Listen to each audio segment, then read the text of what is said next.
Okay, so picture this. It's October 2025. OpenAI just signed $1 trillion worth of deals. Not million, not billion, trillion, like literally with a T. But here's a twist, they're signing these deals with companies that are also investing in them, who are also their customers, who are also buying from each other. It's a circle so perfect, so self reinforcing that it's either the most brilliant business strategy ever conceived or the most spectacular house of cards. Think Kevin Spacey since the dot com bubble. Yeah, and while all that's happening in the AI cloud space, on the factory floors from Shenzhen to Singapore, on over to the US, humanoid robots are getting more and more advanced, learning how to walk, kung fu fighting, doing flips, Mhm. all kinds of crazy stuff, folding laundry, cleaning up. Yep. It's not just some distant sci-fi future. I mean, it's still in the future, but and it is kind of sci-fi, but it's actually happening right now. There was an event recently. China showcased like 150 some odd humanoid robots in just one conference. Morgan Stanley relatively recently came out saying it's going to be a 5 trillion market by 2050. So still a long time. And, I think a lot of people saw Elon get his $1 trillion pay package, which was basically pinned to the concept of them getting deep into the humanoid robots. So it's gonna be interesting. Yep, and in last episode we talked about heat, hype, and hard truths. And today we're talking about feedback loops, first mover advantages, and the future that's being built, whether we're ready for it or not. And this is the sea of startups. And what we're about to unpack might change how you think about the next decade of your career, your investments, and honestly, your life pretty much. Yeah, and here's the key aspect that most people just aren't saying aloud. We might be watching the formation of one of the most consequential economic flywheels in history, or we might be very well be watching an expensive game of musical chairs ever played. So, who knows? And here in Southeast Asia, we're not just watching. It's time to kind of pick what side that we're putting our money behind. And we always get stuck in the middle, most of the time at least. Pretty much living out of the sea, right? Stuck between India Ocean, and the South China Sea. Again, here we are. So I'm Kim and he's Kevin, and we are going deep. Let's go.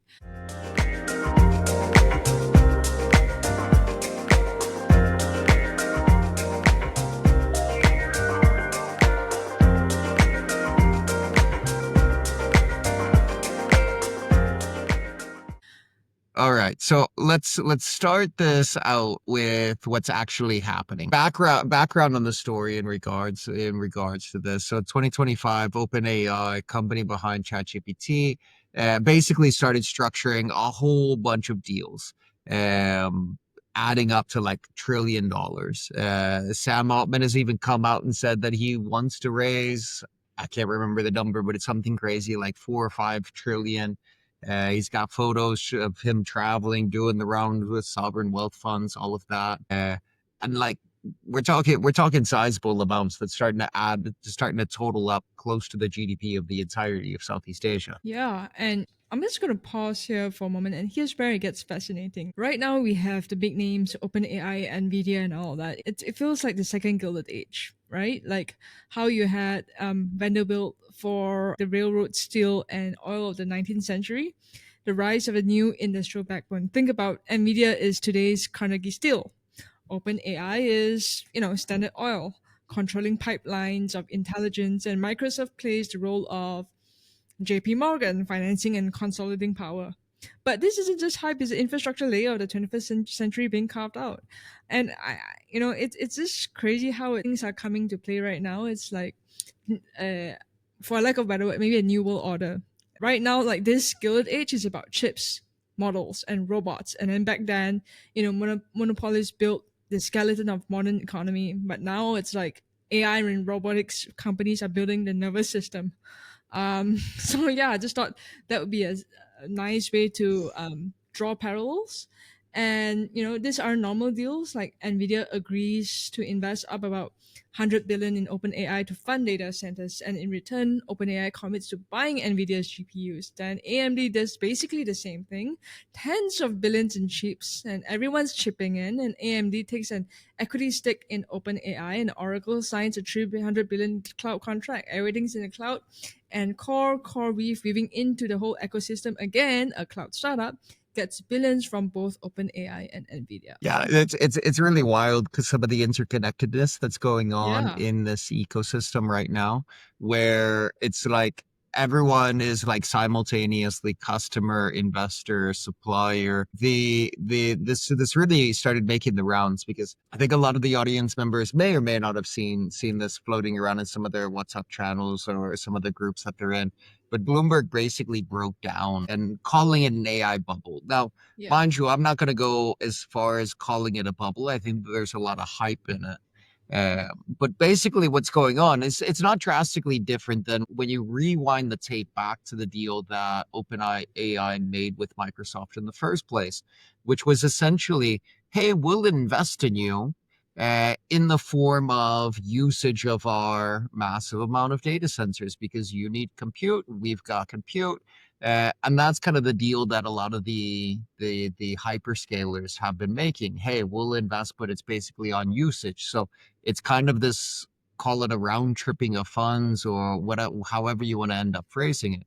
But then this just got ended up getting accelerated because now you've got Nvidia, which is the chip player. Now Nvidia is agreeing to invest money into OpenAI, but OpenAI then needs to buy the chips back, and then you have AMD doing it. You have Oracle. Like there's this like bouncing back and forth between all of the players, and a lot of it is coming back to who actually is the key power player in all of this. And hmm the one thing that doesn't ever show up on any of these charts is that NVIDIA is essentially the design, but we never talk about like TSMC or any of that in any of these charts because where are these actually getting made at? So they're probably the power behind the power. But nonetheless, like there's a demand for compute right now. And the yeah, main challenge that every player in this space is having is they have an insatiable demand for more and more compute. And that puts NVIDIA's kind of in a position of kingmaker to an extent. And you know they're trying to leverage that with those players as well, so it's not drastically different than kind of a rework of supplier as buyer financing that larger players have historically did. You want to buy this big piece of factory machinery. I'm a giant conglomerate. I built it. I can lease it to you. I can sell it to you and finance it. So there's layers of it that where history is not necessarily repeating itself, but it's certainly rhyming. But yeah. nonetheless, as we draw these arrows, it's relatively easy for cases to be made, as Bloomberg did, that this is definitely looking like a bubble because it's too interconnected. And the last time we saw too much interconnection was probably what, 2008? We're talking Subprime. about Yeah, securities of subprime. how like Yep, the interconnectedness between how all of yep, this is just kind of inflating. yep. Yep. That's yeah. That's the $1 trillion question. But here's what the bulls say, right? Like this time it's different because, like you were saying earlier, AI is real. ChatGPT has 200 million users. Companies are actually using AI. It's not imaginary demand. It's not like the subprime crisis whereby they're just writing up checks and there's nothing to back it up. It's real stuff. It's just front-loaded investment to capture a massive market that's coming. And on the other hand, the bears are saying, where's the revenue? OpenAI is losing $10 billion a year. Most AI startups have no business model. And even if AI is transformative, that doesn't mean this, valuations make sense. The internet was transformative too. And most internet stocks still went to zero in 2000. But then again, I want to inject something here because I think there's a layer of people that are missing. This isn't just about whether AI is real or whether these companies will survive. It's about something more fundamental, like who controls the future infrastructure of intelligence. Whoever controlled the pipes, the ISPs, the backbone network had power. Then it shifted to whoever controlled the platforms, Google for search, Facebook for social. Now the question is, who controls the compute?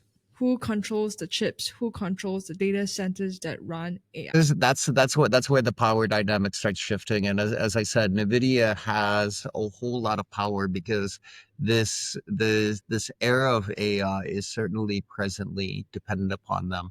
Competition is coming, so I don't think Jensen can sit back, relax, chill to absorb the amount of power that they have because every single player out there is trying to ride the coattails and push it forward.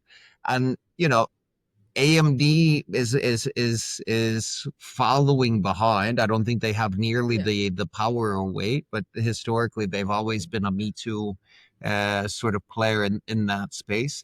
Intel, we'll see. There may end up being a geopolitical strategy that ends up pushing them forward in order to help launch their capacity to kind of rebound and become relevant again. But the interesting thing on the power dynamics, because when you start looking at this, the from my viewpoint, Nvidia has a lot of power, but the other player that has a lot of power in this dynamic is OpenAI because they have yeah, the users. And yeah. ultimately, the demand is only as powerful as who's controlling the who has that captured audience for the demand, which presently is OpenAI. They have what 200 million users, or I can't remember what the proper 200. figure is, but Yeah, they have a whole lot of power. So yeah. there's this dynamic playing in because with the deal that AMD did is not nearly as good as the deal that Nvidia made. So there's obviously like a misbalance between those two. But the other aspect in regards to on the losing money. So one of the arguments that a lot of people have been making on this is that the gross margins are low presently. But Mm, the same way, like if you went back to the early days of the cloud was mm, very expensive, prohibitively expensive to a certain extent. But ultimately it became commoditized and became much, much cheaper. yeah. Over time, the argument is that the gross margins will improve over time as the underlying, which starts getting into the foundational models, chips will end up getting more effective. Ultimately, the argument is that we have to absorb bad margins today, but they'll improve tomorrow. And it's not necessarily a strictly a volume argument per se. It's not one of these, Mm, if we just acquire one more customer. It's more on as the market evolves and develops, the demand will reach a certain point where it starts commoditizing the layers. And the technology development on the chip side starts improving to where that cost of compute. So there's arguments beside that, but certainly when you see the concentration start to happen and you see the interconnection between the concentrated set of players, there certainly draws the question in regards to if one domino falls, does that mean that it's systemically vulnerable across because of those interconnections? then Jensen Huang's gotta like literally zip up his leather jacket real tight. Um, that leather jacket's really like a new version of Steve Jobs. I'm not gonna deny it. Or the hoodie of Yeah, Mark Zuckerberg. Like they've all got their like he can't go without it now. Like he's probably getting prompted next time that he goes to a meeting. They're like, we've got you. I know that your old leather jacket's getting old, but we've got you a new one. or like Mark Zuckerberg, like now he's had like certain grow up or whatnot. He's like wearing gold chains now. It feels like a rapper that he has gone through like Yeah, a his style's taken a twist. But speaking of him, that's yeah, bringing up his name is an interesting point because yeah, that comment that he made, I can't remember if it was an investor call or if yeah. they did like an event, but he said something to the effect of that he has no problem burning 400, 500 billion dollars if it means trying to win the AI race. And I think that's another layer where we can look at it and see this interconnection, but we also need to keep into context how people are viewing the overall size of the opportunity. And if we look at how big the potential is, or the perception of how big it could be, then we start realizing that we're really talking about a serious game changer in regards to the structuring of the economy, trillions and trillions of dollars up for grabs. So Yeah. it makes more and more sense that so much complexity is going into it and so much cash is being invested towards this future prospect. It's a lot of money. And just on the point of, you're talking about ChatGPT's users, right? Like, I'm just looking at a chart here where I just attended an online event when we talk about AI as well. So the professor, his Professor Guillermo from IE Business School, and we had a chat about how AI is going to transform the next future of work. So I'm looking at a chart here whereby how fast ChatGPT got its users in a matter of 5 days. It had about 1 million backers in 5 days, whereas for Netflix, it took it about 3.5 years to get 1 million users. So it's like 5 days to 3.5 years. That's quite Yeah, a yeah, yeah, big yeah. It's difference. crazy. And they came out and said Sora, which they spun out, exceeded ChatGPT's growth. Yep. Um, which is just wild. I mean, it's changing the dynamics, but you know, these are all really fun toys to play with. We do have to kind of look of where we stop playing and where Yeah. the real change ends up coming. And I think that's Yeah. probably where the next topic that we were bringing up today kind of comes in, because that starts getting into things that have tangible, real life impact, also related to all of the AI, because we need all of that compute, we need all of the chips. But in kind of the intro of this conversation, we talked about humanoid robots. All of this functional AI is what is the current driver of how fast humanoid robotics is starting to move, because we had Boston Dynamics and all of these companies across the globe that were, I mean, really centered around US and China, which were really the ones doing it. But nonetheless, we had all of this for some time. But after the AI revolution, let's call it, we've seen those products advance really, really fast. And Mhm. those are going to have some serious impacts on the physical world, which is super exciting.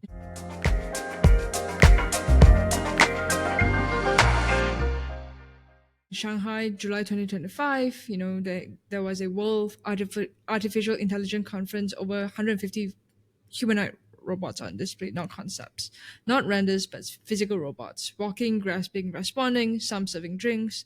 I mean, you don't have to go to China though, but even today's restaurants, there are robots here and there already doing some of Hmm. the service functions. So it's not new, but it's just that it is quite scary about how fast this is going. Like some just existing, moving through space with an eerie grace that's simultaneously amazing and unsettling. Even there was this one movie in Singapore that was just released a couple months ago about they talked about power of AI in Singlish, but it was also quite relevant to a certain extent about how the actresses were in humanoid costumes, but scary, but still very real at the same time. Um, but one thing that blew my mind was that is that Chinese companies are selling humanoid robots for 16K. That's pretty much like a managerial position earning that amount per month. So it's pretty within reach right now, especially for the hyper rich. But still, some models are as low as 5,009. For context, Boston Dynamics robots cost about hundreds of thousands, and Tesla's Optimus, haha, Optimus Prime from Transformers, is projected at maybe 20 to 30K when it hits production. And again, China has cracked the code on something the West is still figuring out: how to make robots cheap enough to actually deploy at scale. And that changes everything. Like how we talked about Raymo last week, right? Like how Pony AI and WeRide, they're all coming and they're achieving economies of scale just by the virtue of the fact that it's a huge country and they're getting cheaper stuff done. They are very different robots that we're talking about at these different Yeah. price points. I thought about getting one of the little robot dogs from Unitree. I saw them at one of the last events I was at. Be fun Right. to play with, but ultimately it's a novelty. It's not so functional. They can't do a whole lot. You'd basically be buying it just because you can at this point. Whereas like the robots that we actually do want are the ones that are going to be that are still coming. There's some interesting ones where like there's a company that's doing like home fixtures that when you're Mm, away, all of a sudden it is like Transformers. It goes from being like a fixture lamp, and all of a sudden it opens up and is like, "Let me tidy your bed." Really, I really mean, wild stuff, but they figured the I form wouldn't mind having factor that. kind Yeah. of fits with it a little bit because like imagine if you're in the house like from a form factor standpoint, Yeah. most people don't have sufficient enough storage space to put a giant robot. Um, but that's an interesting thing that's going to end up coming further along the road. But the other main aspect is when we start looking across the field of functional jobs. And Mm, start considering that we have so much work that could potentially be done if we had a workforce of humanoid robots that could end up going out there. We yeah. have challenges around agricultural industry of not having enough labor. We have buildings that need repairs, maintenance, etc. You go around most parts of the world, whether you're talking Europe, North America, Latin America, Southeast Asia, there's plenty of buildings that are in relatively poor condition, could use a Yeah. touch of paint, all of these different sorts of things, all the jobs that are like the 3D, dirty, dangerous, etc. These are all areas that we could end up having more uh, applications of robotics, and it's we're starting to get to that point where we're going to see a lot more of this technology, and the fact that we're moving to the point to where, and again, coming back to the compute side of things, they are now more self-learning than prior iterations. Prior generations of the humanoid robots that we've been seeing are programmed on independent tasks at that point. They're testing them. Now we're getting more into the self-learning because they're AI driven, that they're starting to become uh, independent learners as they're figuring out the context of the physical world, improving their balance on the go, adjusting to changes in wind power, these different sorts of variables that happen when you're in the real world and not in controlled lab environments. True, but the thing is, when it comes to robots, with those the areas of work that you're speaking about, these areas of work typically get overlooked. People don't really talk about them much, other than skilled jobs. So it's the prerogative of people who are using it, really trying to make that change, that silver lining of really, you know, making the actual change that would actually help people, rather than fall into the hype of humanoids taking over the world, right? That there still needs to be that certain distinction before you start putting them into real life application. Because on the other hand, when they are using AI, right, we talk about hallucination. So who are behind AI or whatnot have to make sure that there are no hallucinations before they get deployed, because otherwise you got another problem of hallucinations in robots, which will be counterproductive, counterintuitive, which will not help the human race, I guess, if you look at it from a nth degree. But then again, that's where the hard conversation has to happen, because the benefits of this technology will accrue very unevenly. The people who own the robots, companies, investors will capture great value, but the people whose jobs that get automated will face displacement. Then my next question is, the income disparity will get bigger. The rich will get richer. The the explosive inequality will be definitely there. And then again you'll have another different world order. And I think that's where the governments and policymakers have to be dangerously behind the curve, because the technology is advancing faster than all of social or political systems can adapt. I mean, if you look at it, Trump is still there. You have OpenAI, you have Mark Zuckerberg. All these dudes are behind him. Whereas policy, business is operating as usual, but is the government progressing as fast? Is my question. I tend to think less on the government side, to be perfectly honest with you. I think there's an inevitability that some of the technology will end up causing some concentration, and there's certainly justification in order to worry about the concentration of wealth. But throughout the history of mankind, we have always had concentration of wealth, whether it's through the old feudal kingdoms, or whether in the current political scenarios that we have in present day. We've always had some level of it. I think it's going to end up getting exaggerated in regards to what the potential could be. But I think the Mm-hmm. thing that we're not giving enough credit to is that with all of this advancement in robotics and the advancement of AI, is that we're going to end up seeing a massive amount of deflationary pressure on basically everything. Because goods and services, we'll have robots that are operating 24 hours a day, going recharging via solar, all of these sort of things in order for them to be able to operate, which will end up driving down the cost of most goods. And that's gonna be one of the big game changers that ends up coming out of it. Now, inevitably, as I said, concentration of wealth. I think everyone heard Elon Musk's 1 trillion pay package if he can actually execute, which is basically taking Tesla from being a, what is it, the market cap of like 1.5 or 1 trillion plus, all the way up to 8. And then he can get an allotment of shares of value that is basically 1 trillion. And that's entirely built around his view of turning it from an automaker into essentially a robotics company. The market is inherently going to be massive.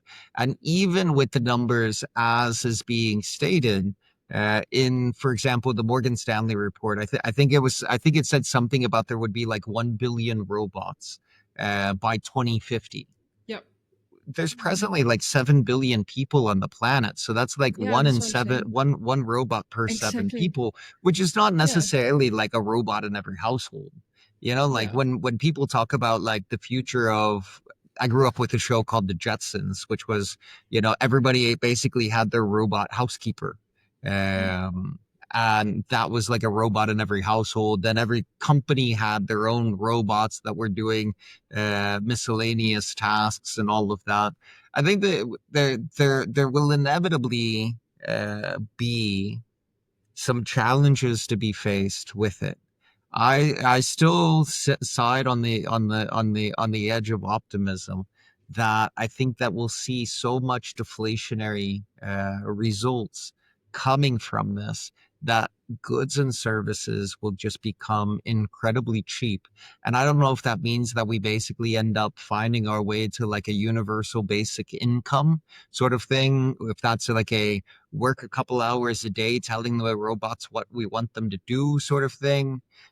Maybe it means that manned missions into foreign planets, which is Elon's other dream, could very well become more of a reality as well by 2050. Who knows? But I think it opens up a lot of possibilities. And especially when we start thinking about the present day of manufacturing, when we start thinking about the present day of like the dirty, dangerous, disgusting jobs, that it's very hard to find humans to do, or Yeah. where we're understaffed, especially in aging populations like a Yeah. China, like a Japan, uh, Singapore. Singapore as well. Singapore is what, like 20% of the population is over Yep. 65? Yep. Yep. That's still massive for an island nation. Yeah. Um, And I mean, I'm all for it. If it's gonna reduce our work days to 4 day work weeks, I wouldn't mind. Like, that'd be a great help. But then again, I think, not sure about the deflationary pressures though, because I feel that the thing nowadays, like every year, things in terms of the cost of living, your quality of life, money seems to be going up and up. Cost of living seems to be going up and up and up.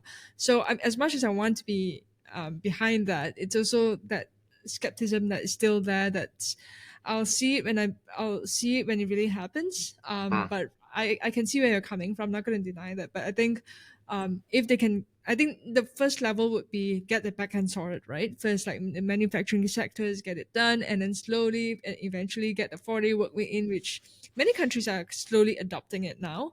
And again, hopefully it comes to that. But then again, I have one thing to say that, like, I mean, see all these circular deals, like the big tech is doing right now. One way to read it is these players are like forming a cartel, not explicitly, not illegally, but quite effectively. Like they're locking each other into a mutual dependency that makes it incredibly hard for anyone else to break in. Like the what do you call it? The barriers of entry seem to be getting higher and higher. And even Southeast Asia, where there's so many AI companies coming along, it's like in terms of for them to really break through that, it's not that easy anymore. Right? I really needed to say that because I thought it'd be interesting to draw parallels to that one. There's room for Southeast Asia to play in all of this. I think that most countries are starting to set up priority initiatives around the advancement of AI and around the advancement of robotics. To the certain extent, we do have some robotics players already in this part of the world. There's companies in Malaysia that are innovating around robotic arms that have been used historically in manufacturing processes. We have other companies that are doing similar for like the robotic warehouse forklifts and the goods moving robots, like the Yeah, Kiva robots that Amazon was famous for buying. We yeah. have a number of these sort of ones. We're still advancing a lot with it. Maybe we're not as there's not any company that I'm aware of that's as advanced as a Unitree or an Optimus.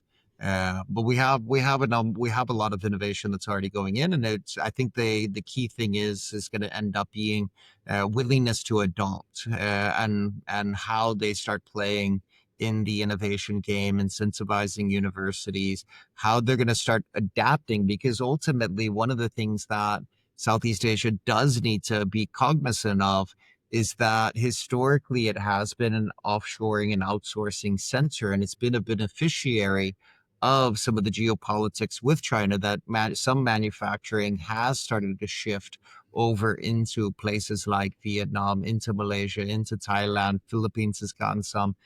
India's gotten a lot of as a result of it.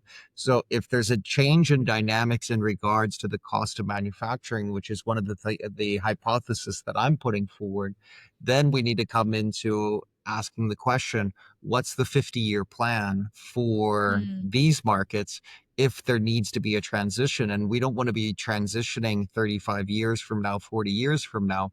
We want to be transitioning today so that we can get those generational shifts, because these are all very long-term perspectives that need to be operated on sooner rather than later, and figuring out how to map those playbooks, because it becomes a cost benefit analysis in regards to the Yeah, the placement of where manufacturing is going to end up taking place.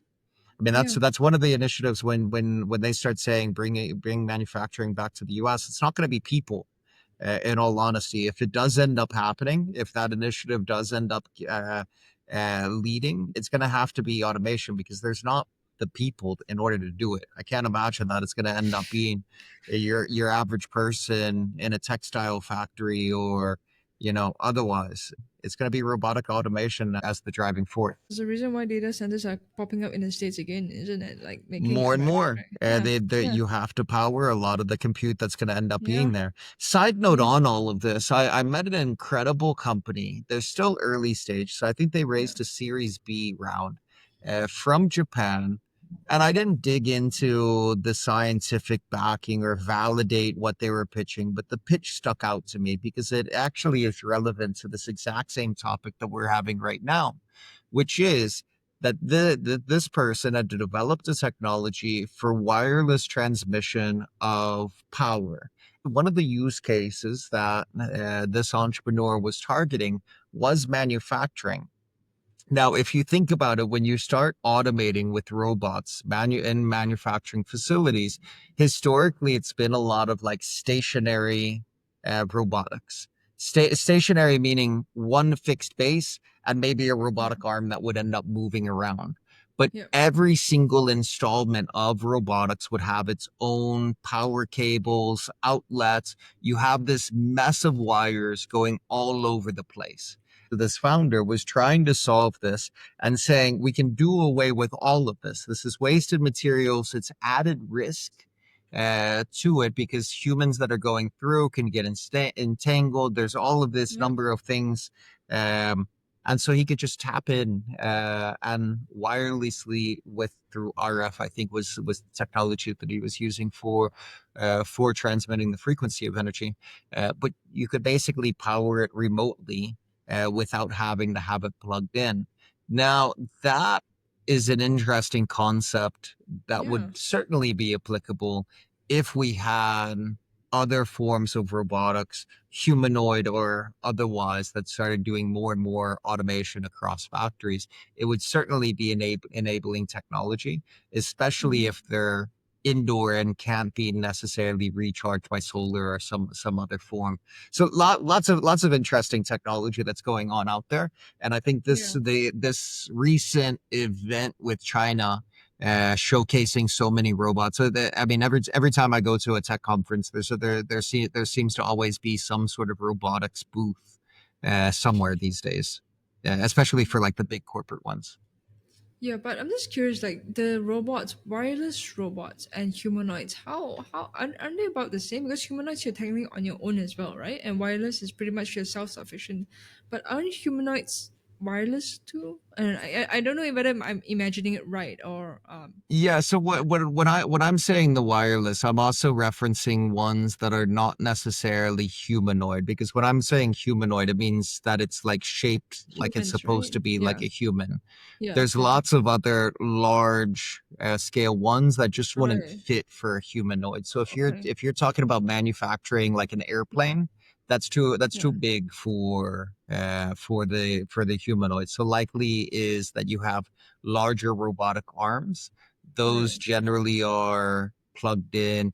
Even the humanoid robot, it's going to end up depending upon what the power source is. So chances are it's going to probably going to end up being battery operated, and it's going to Right. end up having to charge somewhere somehow.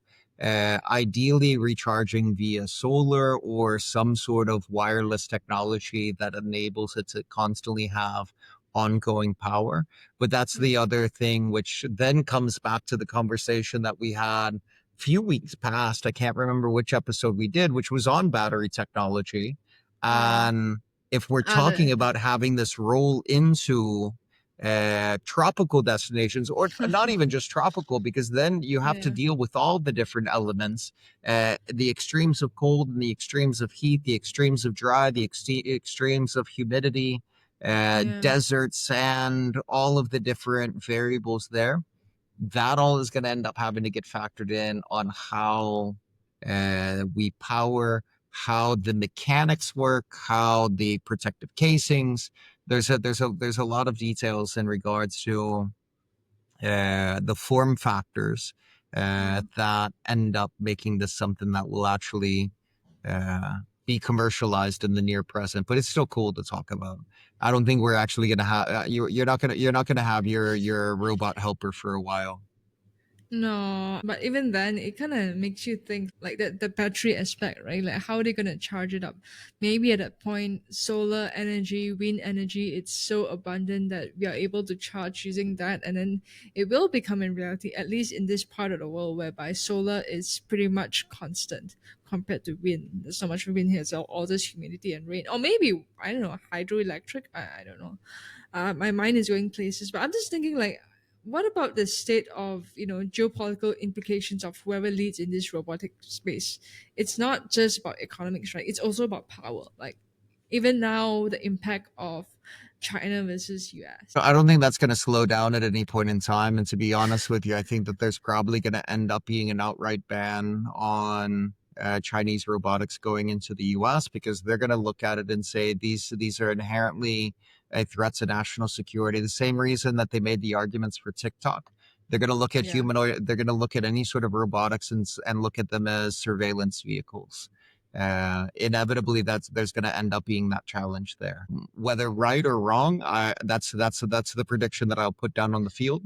Relatively recently, there was also some back and forth in regards to rare earth minerals, which China has a very strong hold on the supply chain there. Yeah. That prompted more political back and forth. There's no way of escaping Mm-hmm. how this is going to end up.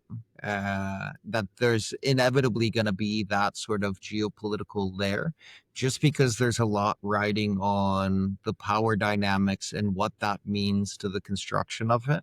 I so I was watching, can't remember what it was, but it was David Sachs who's presently advising the U.S. government, and he said it's not that we don't want anyone else to win, we just want to win first.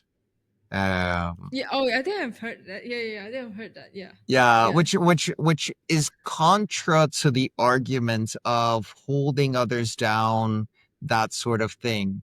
The Yeah. way he phrased it, I prefer, which Yeah. is it's not that we don't want anyone else to win, we just want to win first. Which is Mm. perfectly fine, sort of like competitive forces, animal spirits, put it how you will.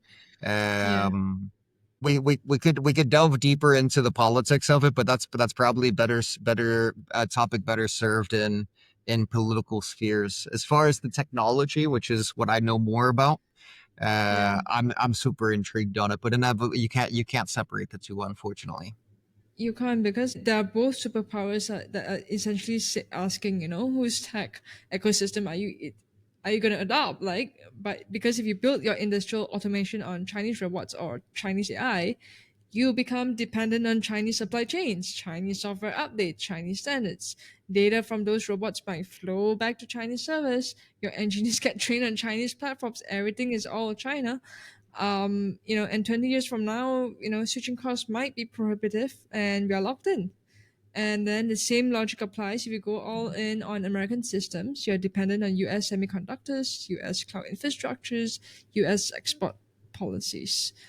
So I'm not trying to get into the whole politic talk here, but it's just drawing that, highlighting that and soft, just putting it out there.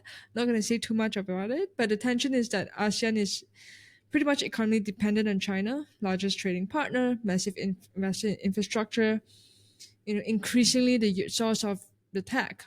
But politically and strategically, many ASEAN countries have deep ties to US historical alliances, cultural connections. So again, we are stuck in the middle. And what's the play?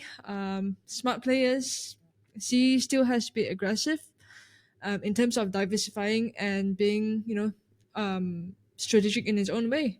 You can't pick a side exclusively. You just got to be smart about it. You just got to build relationships with both. Take the hybrid road, not take the high road. Develop your The own, hybrid, not the high road, not not the necessarily high the road. high road, the Yeah, hybrid. I mean, you want to win first, right? So you're gonna win first by taking best of both worlds. That's how you're gonna win first. You can't essentially take the high road and lose everything else. You gotta make it work to your own.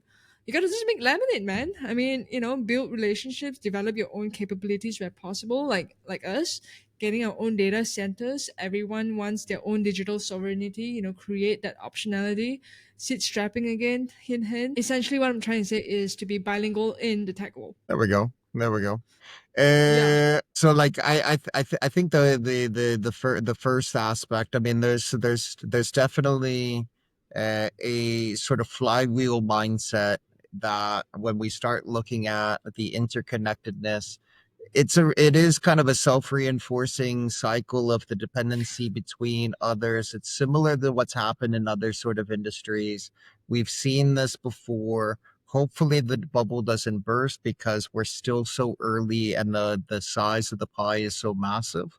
Um, but believers can create reality through investment, and I think reality validates believers. I'm still a believer that we're not necessarily in full blown bubble. I can jump in with the other, which is um kind of the embodiment aspect where Yeah. software is powerful, Mm. um, but it's the embodied AI when robots come where a lot of economic value is going to get captured in the physical world. But all of that is built off of a lot of these same neural network models that we're Yeah. using in these in the AI world.